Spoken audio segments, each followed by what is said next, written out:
Hello বন্ধুরা, তোমাদের সাথে চলে এলাম আরও একটা দীঘার ভিডিও নিয়ে।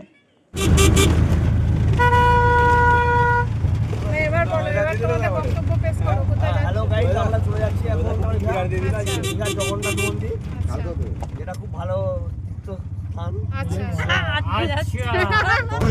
চন্দনেশ্বর এখানে কি বলছে কি মহাদেব শ্রাবণ মাসে শ্রী চন্দ্রেশ্বর মন্দির ঘুরে ঘর যাবি? হ্যাঁ, উড়িষ্যা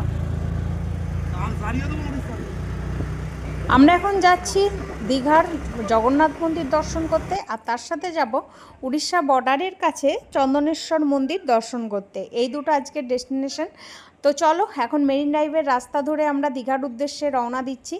আর আমরা একটা অটোকে বুক করে নিয়েছিলাম সবাই মিলে, আর আমার দেওররা আমার ভয়েস ওভার দিচ্ছিল যে কিভাবে আমি ভিডিও করি, আমাকে একটু ব্যঙ্গ করছিল। তো এই হাসি মজা করতে করতে আমরা দীঘার মেন গেট পেরিয়ে গেলাম, আর এত সুন্দর লাগছিল। আর সত্যি কথা বলতে একসাথে গেলে এত মজা আর এনজয় হয়। আমার দেওররা খুব সাপোর্টিভ, মানে আমার ভিডিও করার ক্ষেত্রে বলো, সব ক্ষেত্রে আমরা একসাথে যেখানেই যাই খুব মজা করি, আর আমরা এইভাবেই যেন থাকতে পারি, মানে আমিও এটাই চাই। তো দেখতে দেখতে আমরা দীঘার জগন্নাথ মন্দিরে এসেছি ঘুরতে, মানে মেন মন্দিরে এসে গেছি, পৌঁছে গেছি। এই মন্দিরটি আমার কাছে খুবই ভালো লেগেছে পার্সোনালি, আর প্রচুর প্রচুর বড় জায়গা নিয়ে আমার তো দারুণ লেগেছে। জায়গাটা দারুণ।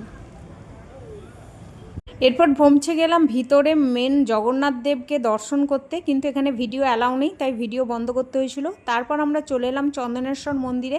এদিকে দেখো অনেক জিনিসপত্রের দোকান বসেছে, আর যেহেতু শ্রাবণ মাস এই সময় সকালের দিকে প্রচণ্ড ভিড় থাকে। আর এখানে না প্রচুর পরিমাণে ষাঁড় গরু মানে ছাড়া থাকে, এখন দেখছি অনেকটা কম।